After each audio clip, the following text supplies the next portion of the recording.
This episode may trigger you, and that's okay because at the end of the day, when it comes to running a business, it's hard and there's things we don't know. We don't know what we don't know. My intention with this episode is to help you out. So we're jumping into a specific topic that I am so passionate about, and it's inspired by true events. We're going to talk about the difference between a process problem and a people problem in your business. Let's get on in. So the first thing I want to do is I want to share 5 examples. These are real conversations I've had either with clients or just in passing with business owners, and I wonder if you can relate to them. First thing I hear a lot when we're referring to team members, they just don't get it. Second one, I can't let that person go because they've been with my business forever. Third one, I can't let that person go because they're my top revenue producing person. Fourth one, I just need to hire someone to do my social media. And last one, I hate putting proposals together. It's always so complicated. There's so many steps. It takes forever to get people through the process. It doesn't make any sense. All of those are examples of either process issues or people issues. And the root cause of all of this doesn't have to be complicated. If nothing else, I want you to hear this. Process problems are solvable. People problems are solvable. And you're going to learn through the rest of this episode that just because it's a problem, probably 9 times out of 10, it's a process problem, not a people problem. But I'm going to help you on either side of the coin. I think it's important to talk through. And you're a leader. That's why you're here today. So I want to equip you with some real-time tools you can go back and implement into your business to help things run more smoothly. Because at the end of the day, that's what we want. So let's go back to my examples. The first thing I said was, they just don't get it. They being team members, right? And I hear this actually a lot. Fun fact, this is not fun, but I've been a part of hiring people. I've also been a part of firing people. I've been a part of, hey, let's reset expectations. I've been a part of, hey, I actually think this app can do what you need that person to do. So I've been a part of all kinds of business conversations with my leaders who have teams, okay? They don't get it. When I investigate further and ask deeper questions, a lot of the times it's because they, as in that employee they're referencing, doesn't know what's expected of them. Now, if they do know what's expected and they're acting that way, that's a different conversation. We will get there later. They don't get it. Most of the time is actually a process problem. And guess what? As a boss, that's something you can solve for. Example number 2 I gave is, I can't let so-and-so go because they've been with me for forever. This to me is a people problem, because if they've been with you for a long time and your only reason for keeping them is loyalty, then odds are it's going to be a people thing. Are they able to catch up with the culture that you're at or not? Sure, you may have to communicate some expectations, but long story short, I think that tends to be a people problem. The next example I gave, I can't let them go because they're my top earner. I also think this is a people problem. I could TED Talk on this, but if you built your whole business off of one provider's revenue, you are in trouble, because if that person goes tomorrow and they're the ones supporting and paying all the bills, you got big problems. You are extremely dependent on them, and that's scary. That's risky. So, people problem. The next one, I just need to hire someone to do my social media. I also could TED Talk about this, but oftentimes content creation, anything creative, actually has a lot of micro steps that happen. So I, for the most part, would put this as a process problem. And then the last example I gave, it's so complicated. I hate putting proposals together. It takes forever to onboard clients. I think you guessed it. That's a process problem. My intention with those examples is just to show you how this shows up in your business, because the truth is this conversation is not for everybody. If you're just getting started in business, you don't have enough data to know what to do with what I'm about to tell you. You are still welcome to be here and listen, but this is for my established entrepreneurs who are growing. We need to get house in order. We're growing so fast, whether that's by team size or just by revenue and demand, that we need to figure some stuff out. That's who I'm speaking to, and this is your solution. So let's talk about the process side of things. If a problem in business can be solved by implementing a new process, it's actually not that hard. The problem is it's not sexy. And I get it. I talk to so many business owners. They want to hire that. I hate doing Instagram. I'm just going to have someone else do it. Guess what? You still have to tell that person what to do and what your brand voice is and what you're offering during that time and who your target market is and how you respond. You still have to give them something. On the other end of it, people struggle with onboarding, and there's reasons, and I'll dive into that in just a minute. But it doesn't have to be that complicated. And we make things unnecessarily complicated as entrepreneurs, especially if you're in that scaling space, because you don't know what you don't know. You got to this place based off of your skill, typically a technical skill that you have, right? But now your skills need to change and evolve. And this is me helping you catch those up. So if we got a process problem, here's how you solve it. Step number 1, and this is a lot of things in business, you have to get laser focused and crystal clear on where you are headed. Not, I want to be successful. What is that? I don't know what that means. I don't know how to measure that. I don't know how we get there. I don't know what that means. You have to be really crystal clear on where you're headed. And I'm going to explain why in a minute. Because even if it's just, you're going to be tested. Stuff's going to come up. Things are going to change. Shiny objects are going to appear. Things are going to look like they're going one way and then not happen. Or you may get distracted with other things that sound more interesting. If you're not clear on where you're headed and why, and you've defined it, you may fall victim to those things, and then it could distract you and prevent you from actually getting to where you want to go. And guess what?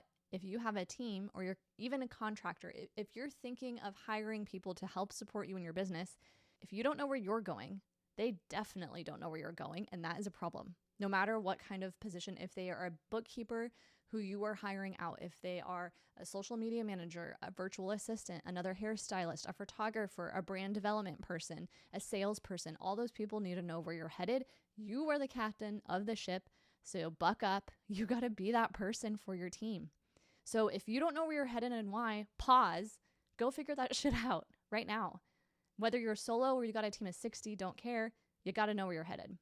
Then from the next level of that, for my process people, you got to know where you're headed and you have to know how to get there. And this is where I come in. A lot of my clients do know where they're headed. In fact, that's my ideal client. I don't want to work with wishy-washy, lukewarm people. I want to work with people who are building empires. They believe it's going to happen and they also know exactly what it's going to look like, what needs to happen first. But there's this gap between, okay, I know for sure I'm launching a podcast because it can then funnel leads into my business and I want to build my personal brand and I know that's going to benefit me, but I don't know where to start. That I can work with. And that's the next step of the process. You need to know the little micro steps that have to happen to get there, right? And don't worry, after this section, I'm going to share an example so you can really see how this looks in business. But for the process people, you have to get clear on where you're headed. You have to know how to get there. And if you don't know, hire a coach, get some support, brainstorm it out, whatever process you need to do. But again, if you don't know where you're headed, your team has no clue. If you don't know how to get there, how can you then delegate and lead to your team so they also know how to get there, right? And your team has to know both of those things. Because if they're so focused on that one next step, maybe you have someone on your team who does social media and they're just focused on posting for tomorrow. What are we posting the next day and the next day? But your bigger vision is much grander than the stuff they're posting. We got an issue. So you need to know where you're headed and why, and your team has to deeply understand it. And you need to know how to get there. And again, your team also has to understand that. From there, they also need to know what's expected of them. So this whole topic today is wrapped up in the package of, it's hard to find good people these days. I feel like this generation, whatever that means, I mean, I don't know what generation you even think I am, but this quote unquote generation doesn't have the same work ethic. Okay, yeah, some of that stuff might be true, but at the end of the day, when I dig deeper and I've been a part of these hard conversations with team members, so often it's because there's a process that's lacking. And unfortunately, there's a point in business because every hire is so precious up until the multi-millions in revenue. Every single hire matters. And there's times where people get let go because there was no process and it's too late. And so I don't want that for you. But I just want you to know that a big piece of this process puzzle when it comes to people is that your team members need to know what's expected of them. And then there needs to be communication if they're off base or something isn't working or if you were let down, which also means if they do something right, you need to let them know. You know, I had a client not long ago share something that I thought was really interesting. We had talked a lot about setting goals for the team members because that's important. It's important for people to have something they're striving to. And this person was like, well, I don't really operate off of goals. I just keep trying to be the best. And I kept pushing back. I'm like, but what does the best mean? And why? Like, why is that enough for you to get up every day and do this job? And this person had a hard time answering it. And it came down to the fact of like some tough life stuff that has led to this person being how they are today. I have a lot of respect for this person. But I caught them and I said, you know what? Just because you operate that way and you're motivated that way doesn't mean your team operates the same way. They need goals. They need that clarity of the big brand and vision of where business is headed, but they also need to have something that they are emotionally tied to and excited and motivated to achieve. And that's going to help keep the good people who bring lots of ideas, are kind of entrepreneurial-ish, and will help grow with you as your business is growing. And then the last piece in this process puzzle is that clear, consistent communication. Because if you are clear on where you're headed and your team, you know how to get from A to B, your team knows how to get from A to B, and they know what's expected of them, not just crossing tasks off a list, but like having immense integrity, being kind, like those kinds of things, if they know what's expected of them. But then if something goes wrong and you don't address it, you still are missing the mark. So you have to see this all the way through as a business owner. And the last thing I'll say about process, this is the same for potentially hiring or setting up a new tech. Process is so important. And it can be so simple, literally writing out step by step what needs to happen. And whether you're going to hand that document to an employee to execute on, or you're going to funnel that document into a project manager tech, doesn't matter. The starting place for both of those things is a process, and that starts by literally manually writing things out. As I mentioned, I wanted to share an example, a real world example of a process problem. And I think this will be helpful for you. Again, if you are struggling with just being efficient, if you have a lot of turnover, if you're struggling with people, if social media is a pain point for you, I want you to hear this example and apply it to your personal struggle that you're having right now in your business. The example I'm going to talk through is client onboarding, because I think a lot of us can relate to this. Client onboarding can be a pain point. Maybe we don't even call it out, but it is. And it's because of things like this. You're not solid on your offer. You haven't set up a pricing system that accommodates your business reality. Maybe you on paper have pricing, but then when it comes to selling people and executing on it, there's a gap there. And then also there is tech that can help support all of this. But so often I have clients and people come to me and they're like, onboarding's a nightmare. I just want to go insert platform here, build a system on XYZ platform. And then I ask them, do you have an onboarding process written out? And they say no. And I'm like, well, what do you think is going to live in that platform? So here's what's cool about this.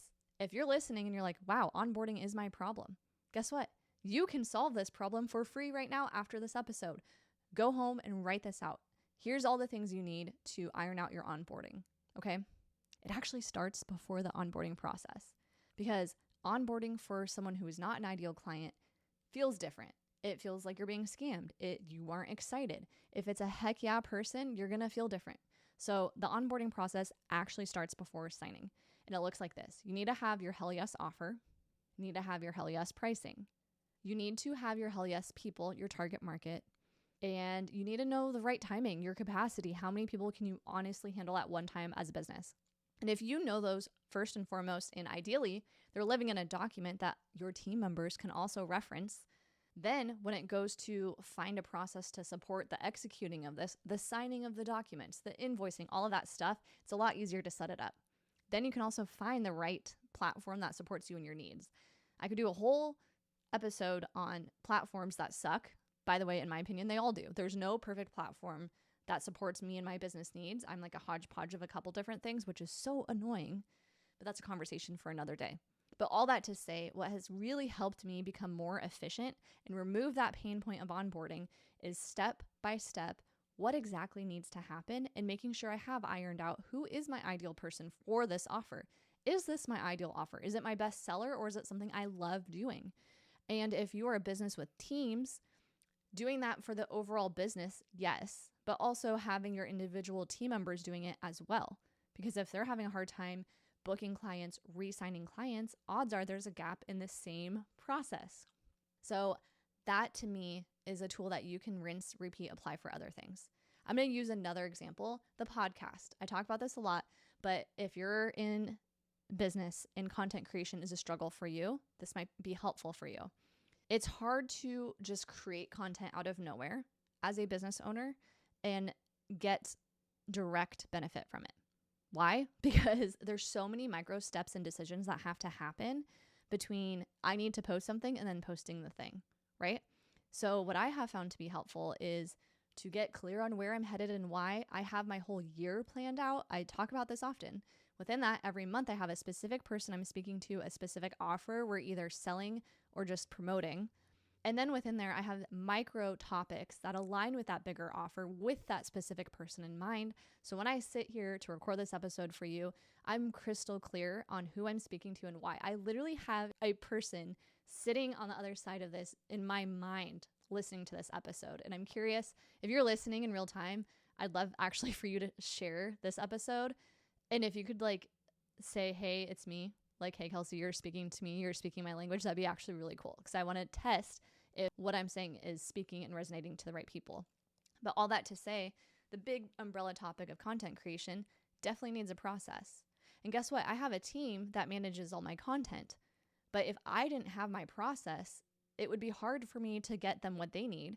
It would be even harder for them to do their job. So all that to say, a lot of business problems that we think are people problems tend to be process problems.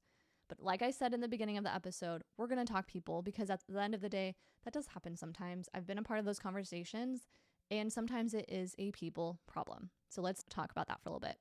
Here's how you know it's a people problem. They know all of the above, meaning they know where you're headed and why. They know how to get there. They know what's expected of them, and you're consistently checking in, following up, following through on your word and your expectations, and it still kind of feels like you have a left shoe on your right foot. Guess what? You have a people problem. Another way to think about this is if you have the process built out, like top to bottom. I'm going to use the example of social media just because I think we can all picture it, right? If I have exactly everything I mentioned built out, my dream clients mapped out, where we headed and why social media wise, what type of content I'm creating, what the expectations are on those platforms, what is our end goal, what is the ROI, return on investment I'm hoping for, and I hand it to them and it's still not meeting the expectations that I have communicated to them, guess what? That is also a people problem. How do you solve it? Hard conversations and let them know, hey, things aren't going well. This is where you don't want to beat around the bush. This is where you get to be specific. And you have, just like you have an onboarding training program, have an offboarding program set up.